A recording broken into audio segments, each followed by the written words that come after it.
Hello, my name is Rayshawn Jermaine Wren. I am a graduate student at the Texas Southern University, and on today, I will be discussing about the relational identity theory and the new approach to social identity that it has.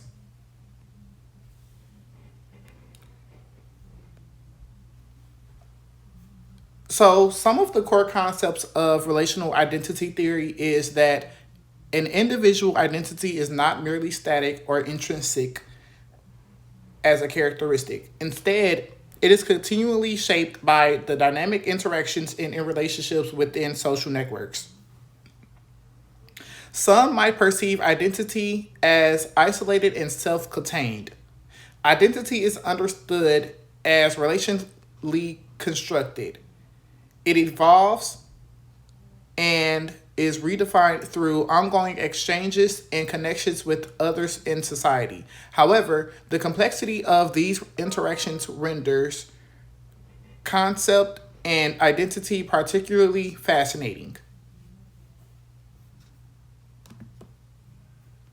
Some of the theoretical influences of the relational identity theory includes George Herbert Mead and his symbolic interactionism. The relationship identity theory draws from Mead's idea that the self is formed through social interaction, but it extends this idea to a more complex relational and dynamic network of interactions. Michael Foucault's powers and knowledge. The theory incorporates Foucault's notion that identity is not just a personal construct, but also shaped by broader social, cultural, and institutional forces that dictate acceptable forms of self presentation. The network theory emphasizes how networks of individuals, relationships, and resources play a role in shaping social outcomes and personal identities. Relational identity theory adapts network theory by focusing specifically on how networks contribute to identity construction. Post structuralism is informed with a relational identity theory by post structuralist ideas, which emphasize the deconstruction of fixed categories and suggest that identity is continuously shaped through discourse and relationships.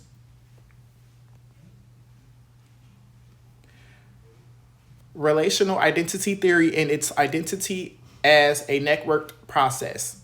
Identity is formed within a network of interrelationships. For instance, family, work, social, and the internet. Social interactions, that is. Identity is a continuous process that takes shape through physical contact as well as through interactions on the web and places like the social networks, such as Facebook, Twitter, Instagram, etc.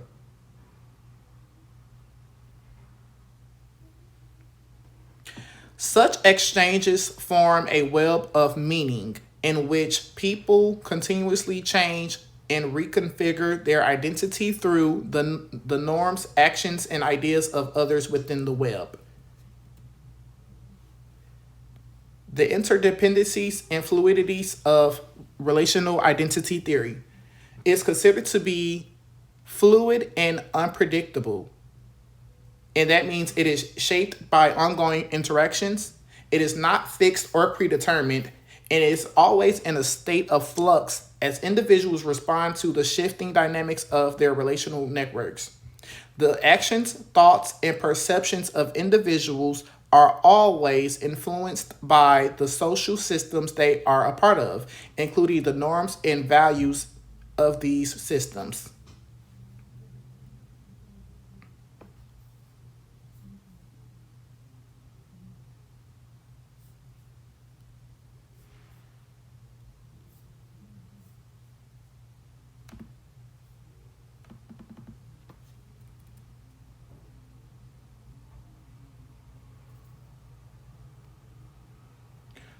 The multiple contextual identities.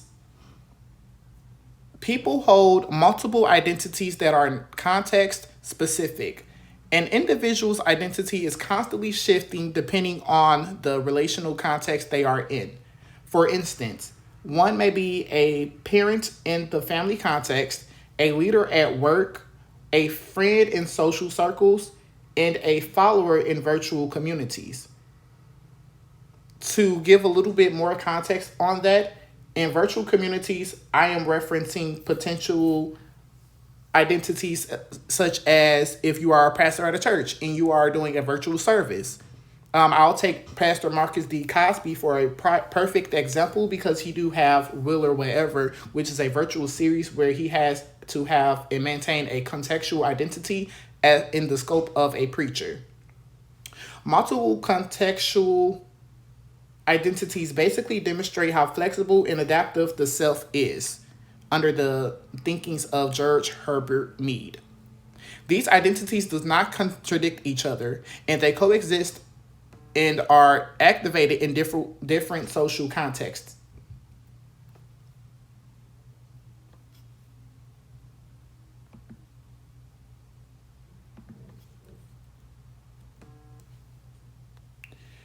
The power dynamics and identity construction. It is significantly shaped to identify formations, can be influenced by the position within power structures an individual occupy, and it is an oppressed identity that may be formed through resistance to dominant ideologies or conversely through the internalization of those ideologies. To understand, one must understand the power dynamic and identity construction that are dominated and marginalized within groups which are shaped by power dynamics within relational networks.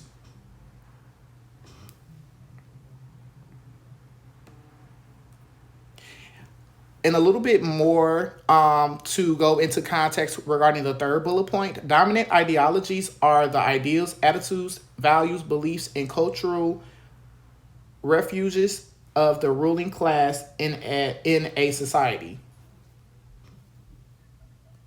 Technological mediation of identity.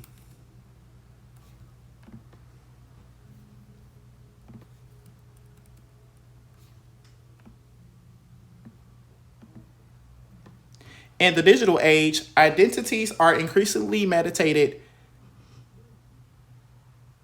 through technology, especially through platforms like social media. Take influencers, for example. We are living in a world where streamers, content creators, and musical artists can monetize every second of their lives through the power of digital age. Platforms like Facebook, Discord, and Okta are used in digital communities and identities to enhance them. These technological platforms function as social arenas where identities are performed, negotiated, and redefined.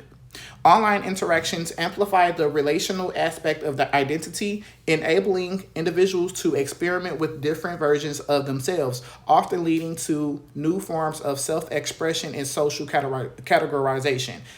Take, again, as I mentioned earlier, a few bullet points above Marcus D. Cosby, which is my pastor at Wheeler Baptist Church.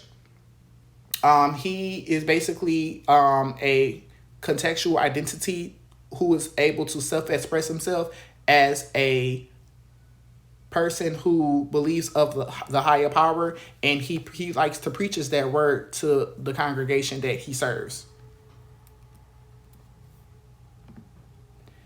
Below, we do have a graph representing technological mediation of identities. This graph showcases the growth of digital communities like Facebook, Instagram, etc., since the start of the digital age, with data taken from historical trends and occurrences that occupy them. Below, as you can see, we started from the first year of the digital age, which is 1990, and we go all the way up to the 2020s. As you can see, the internet users has grown tremendously in billions since we have reported the last ongoing growth in the digital age system, which is from the 2020s.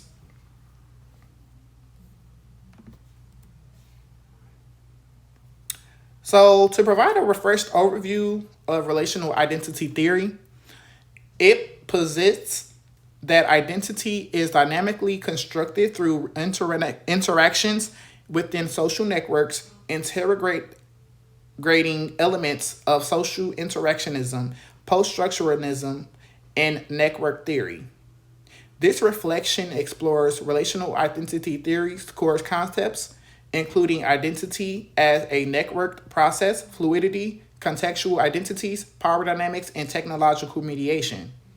The theory draws from thinkers like George Herbert Mead and Michael Foucault to emphasize the relational nature of identity formation.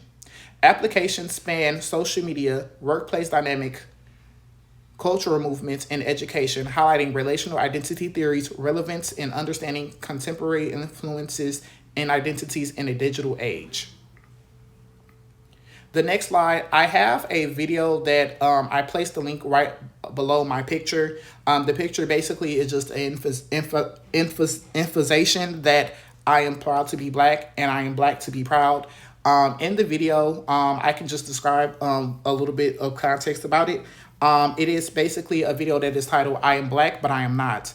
It features a diverse group of black individuals discussing their unique identities and the stereotypes they face.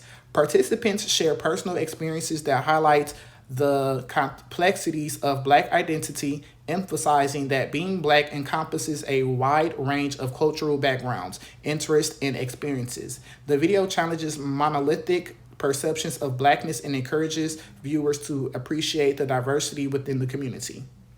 For my conclusion, I basically summed up that relational identity theory provides a fresh perspective of how social identity is formed and evolves. It emphasizes the relational context dependent natures of identity and how it is continuously shaped through interactions within various networks. By focusing on these dynamics, network processes, relational identity theory offers new insights into how modern individuals navigate an increasingly interconnected digital mediated world. This new social theory offers a flexible framework to understand contemporary identity constructions and the power dynamics inherently found in social networks. It can be applied to various fields from sociology to psychology, media studies, and organizational theories. On today, I have discussed the interrelational approaches of relational identity theory, and I hope you have a